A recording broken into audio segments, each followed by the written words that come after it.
Hey, welcome on in, everybody. Tobin here with you, and thanks for checking out the channel. Everybody go,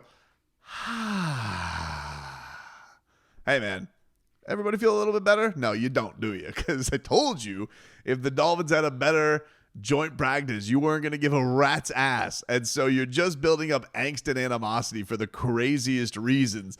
But look, apparently the Dolphins had a better practice today. That's great news. It's good to see that they responded, and they did that with no Zach Sealer. They did it with Tyreek Hill still trying to heal up from this oblique thing. Although he did go on Snapchat, and what did he do? He pulled the Jimmy Butler, I believe. He went out there and he was like, "I'm stupidly locked in," or something like that.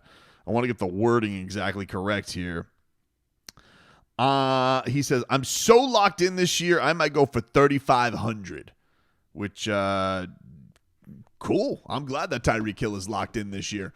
There was a piece today on Mike McDaniel in The Athletic, and they had spent some time with him to discuss everything that had transpired over the last couple of years, and especially what went into last year as to why the Miami Dolphins, dealt with all the issues they did and where they're going from here. But he spoke about talking to the team leaders last year, what needed to get fixed. That, as who wrote this? Jeff Howe. That it says McDaniel saw a fix, so he asked team leadership during their exit meetings how they could grow and improve in his fourth season and win a playoff game. Mike McDaniel, the Dolphins are collectively determined to find a unified vision and an improved culture. He said, quote, "For me, the reps allow me to understand the job more. I understand that more of my job is being tailored to what people need. The job is hard. I definitely feel healthier, stronger, and overall the happiest in year 4, which is interesting. Don't get it twisted. I don't get it twisted ever. It's very clear that everyone is depending on me to be better every single year. Everyone's depending on me to be my best, and I'm not in the business of letting people down who depend on me." This was the thing that's probably getting the most headlines. There's two things. One was on Tyreek Hill, and two was on the culture change. And Jeff wrote that according to Mike McDaniel, 5 players on last year's roster were responsible for half of the team's internal fines for distractions like being late. So the thing that was interesting about the whole late thing is this was a thing that was kind of revealed by the players. And so I don't know, Mike McDaniel had these exit interviews and said, "Hey, say what you got to say. Say it, put it out in the media, whatever." But it was something the Dolphins volunteered out there. It was not like something that was leaked and it's like, hey, and I don't know if that's because it was going to get out there because they knew they were done with Jalen Ramsey or what, but we knew that this was something that the Dolphins kind of self-sanctioned on themselves. It's like, hey, we had a real attendance problem last year with people being on time and being professionals. And Mike McDaniel is, put it in a spot where, all right, you're going to get most of these guys who are probably the problem not on the team. Now, one of them is, and that is Tyreek Hill, who says he's so locked in. We know this has been a big story. There were stories this week about the vultures are circling, waiting on his availability. But according to this story, they basically never had any genuine interest in moving Hill. And that was according to several high-ranking sources that told the author of this article. So, look, a bad start could change that for Miami, could put them in a different position. But I kind of buy it because the Dolphins were very much in forgiveness mode on Tyreek Hill. At least the brass publicly was. And we know that Drew did a lot of damage control on it, going on McAfee after the season ended. But it did seem like they really, really wanted to make a point. And I don't know if that's because they felt like they weren't going to get the return for the talent. Like, mind you, this guy was the number 1 player in the NFL. So you're better off on fixing the talent than you are just cutting bait for peanuts and watching him go somewhere else. I was watching Dan Campbell's press conference the other day, and somebody asked him about one of their receivers and Amon-Ra St. Brown and Tyreek Hill, and he goes, he was like, "Yeah, imagine them all together." And I was like, "Hey, whoa, take it easy, Dan Campbell. was like he's already trying to sidle on up to make a midseason acquisition of the cheetah. I did not appreciate that. So he also talked about the Dolphins flipping around their record. I will say my one quibble with Mike McDaniel, please stop saying 2-6 to 6-2. I know at one point you were 6-2. You finished 6-3. You don't get to ignore the thing. You didn't finish 500. You finished with a losing record. That is what it is. It's a small thing. I get it. They were at 1 point 6-2. I got this argument with Leroy, but then you were 0-1. So then you have to finish your quote and say we went 2-6 to 6-2 to 0-1, or you have to say 2-6 to 6-3. That you have to. It's a quibble. I'm not trying to get too crazy about it, but it is annoying me. He says no one is talking about the 6-2 turnaround because no one talks about teams that don't make the playoffs or win playoff games. That's true because they don't matter. Remember when Nick Saban finished a year on fire and everybody picked the Dolphins to go to the Super Bowl the next season? It's forgotten. It's over. You didn't make it. So you don't get to talk about the whole turnaround that happened if you didn't turn it around. Like it's not a thing. Miami Heat. I remember this years ago where they finished the season 30-11. Didn't finish. They should have. Deion Waiters wrote a whole article in the Players Tribune about how nobody wanted to face them. And maybe that would have been true, but they didn't make the playoffs. So we don't know, and it doesn't matter.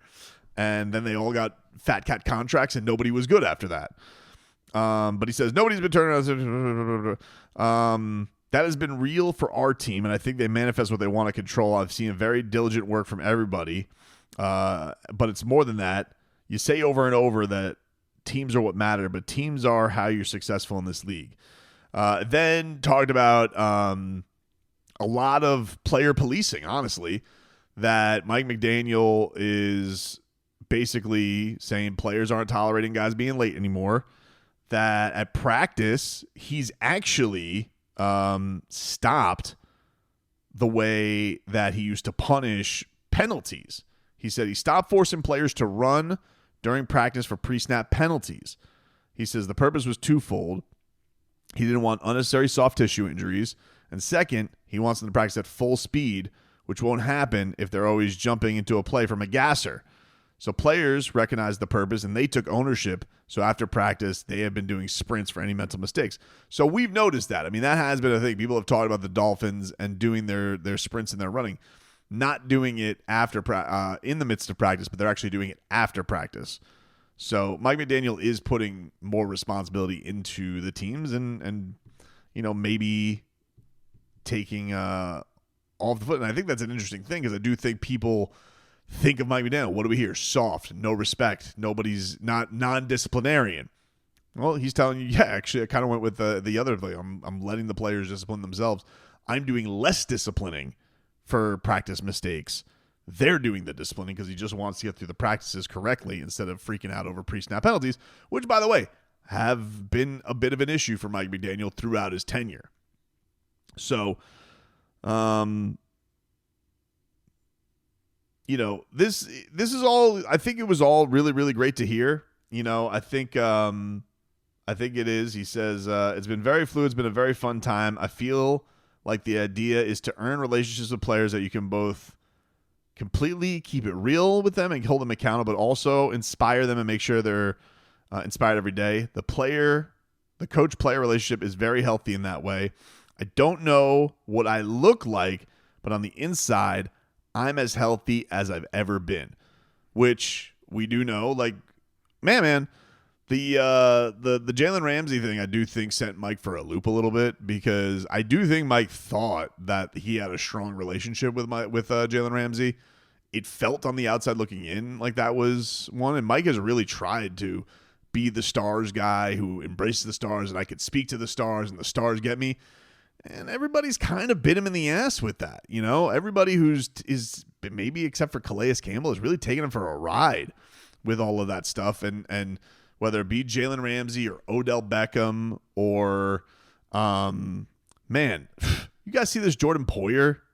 This really pissed me off because this Jordan Poyer, and I don't know why, I shouldn't care. He's a washed up safety.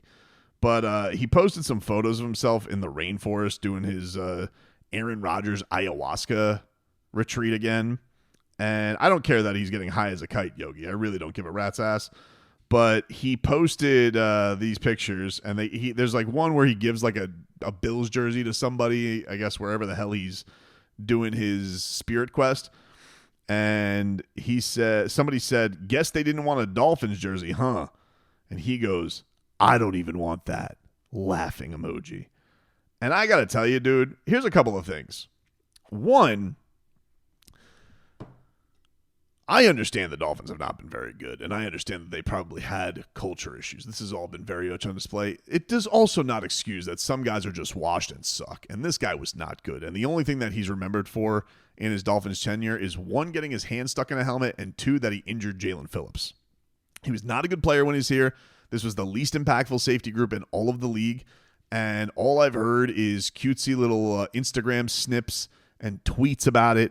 And really, like, that dude's got to look on the inside too, because by my account, he's not on a roster right now. Is he injured? And I don't know about it, but I believe Jordan Poyer is, at the ripe age of 34 years old, not with a team currently right now. And I got to also say this.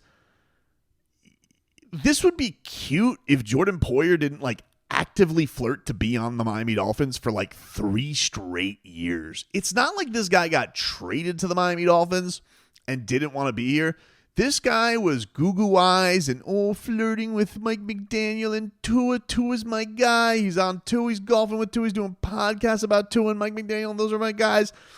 And he wasn't good, and the team wasn't good. But to act like, oh yeah, the Dolphins were the issue, dude. He's not on a roster right now, and you were basically actively flirting to be here while in Buffalo for 3 years. So I don't know. I just found that shit hilarious that he was out here like, oh yeah, I don't even want that one. It's like, yeah, but you kind of did while you were even on the Bills. You were flirting actively to be on the Miami Dolphins and get the hell out of Buffalo. So do with that what you will. I don't know. I just thought that was crazy.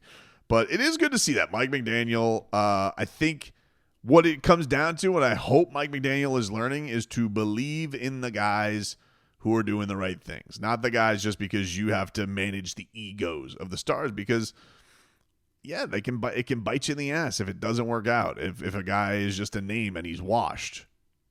Or, whatever the reason being. I hope that there's growth from that. I think it's all positive stuff to hear. I think the Dolphins playing better today and bouncing back is good news. I think just like the Dolphins played good in the preseason game after having a tough joint practice is good news.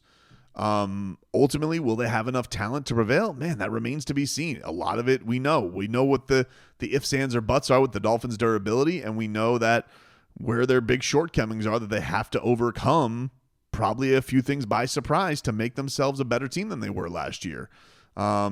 If those two things can happen, then we'll be in a better place. And I think everybody mentally is in this fan base and in this space, and anybody who follows this team is going to be in a better space. But it's good to see that at least the head coach is trying to find himself in a better space to make this thing run a little bit better.